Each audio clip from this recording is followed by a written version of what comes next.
আমি রূপনগরের রাজকন্যা রূপের জাদু এনেছি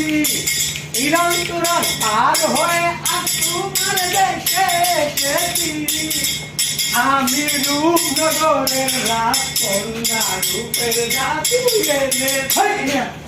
আপনি ফুলা নামায়া হ্যাঁ আপনি ফুলা নামায়া আমি তো বললাম তো ফুলা হলে আপনি রাজকন্যা কেন আপনি তো আমি রাজকুমার ও এটা তুমি গানের কথা না বলি না শুরু করে আবার আমার ভুল হয়েছে এই সব চলো তো ছোট্ট একটা বাচ্চা আছে বাচ্চার পরে এখন বলতেছি যে বাবা বাবা বাবা বলো আব্বা আব্বা বলো আব্বা উড়ে শুনে উড়ে আব্বা আব্বা বলো বলো বলো ছেলে তো কোনোভাবে আব্বা আমার বলে না মানে কি করা যায় খুব আদর করলাম খুব আদর দিলাম আব্বার বলে না এখন আমি কি করা যায়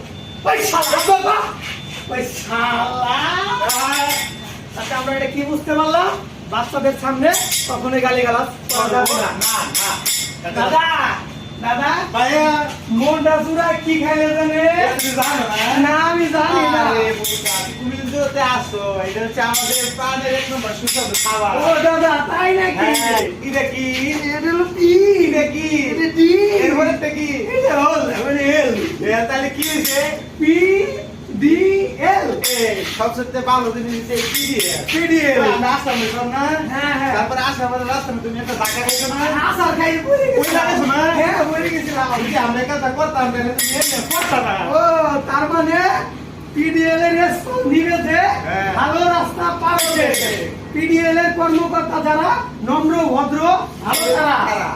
আর এই মুহূর্তে বলতে চাই আমাদের পিডিএল এর রেসপাল নিতে ভুলবেন না কিন্তু আপনারা Yes.